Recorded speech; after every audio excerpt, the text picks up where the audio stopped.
When people talk about contract risk, they usually focus on one question: who's liable if something goes wrong? It sounds simple.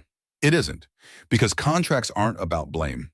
They're about who absorbs the economic impact when reality doesn't match the plan. That's what this video is about. Most people think liability clauses are legal boilerplate, something to skim, something to delegate, something that only matters if lawyers get involved. But in practice, liability clauses are one of the most important commercial decisions in the deal. In fact, in my experience, you want to bring a legal professional to manage these. However, that's perilous because frequently they fail to have the holistic view where pragmatism rules the day. Any deal hinges between the extremes of fear of loss and greed, revenue. Your risk allocation, it determines pricing, insurance, risk appetite, and whether the deal makes sense at all. These are business decisions. To understand why, you have to stop thinking like a lawyer and start thinking like a business person. The first question is not who breached, it's who actually suffers the loss. Contracts usually separate losses into two categories: first-party loss and third-party loss. First-party loss is internal, your own costs, your own delays, your own lost revenue. Third-party loss is external, a customer claim, a regulator, an end user, someone who wasn't even part of the contract until something went wrong. That distinction matters more than most people realize because contracts treat these two worlds very differently. Then there's a second distinction that complicates things further: direct loss and indirect or consequential loss. Direct loss is the immediate cost of failure: fixing defective work, redoing a deliverable, covering the obvious gap. Indirect loss is what flows from the consequences: lost profits, lost opportunities, reputational damage. You don't need to win a legal debate to understand this.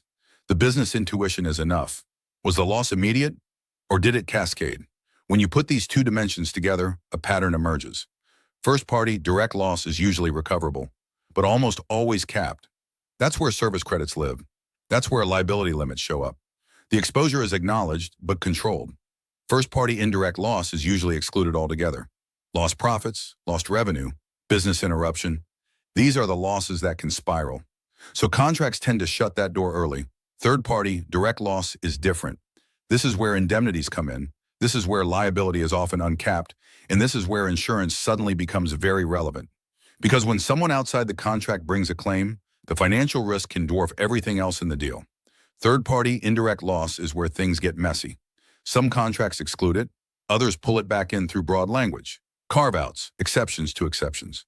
This is often where risk quietly re-enters the agreement without anyone noticing.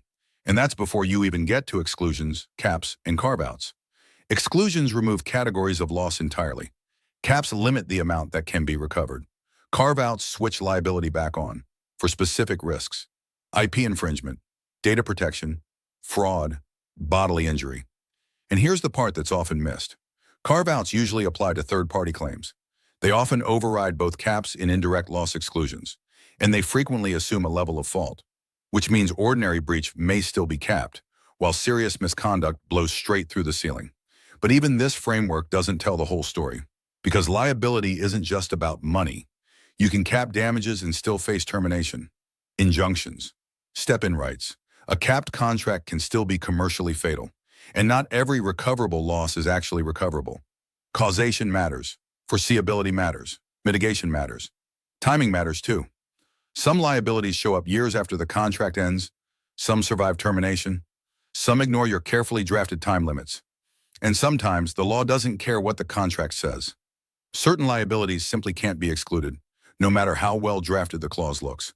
Which brings us to the uncomfortable truth. Liability is rarely symmetric. One party usually carries more risk than the other because of bargaining power, market dynamics, or the structure of the deal itself. And that's not a legal accident. It's a commercial decision.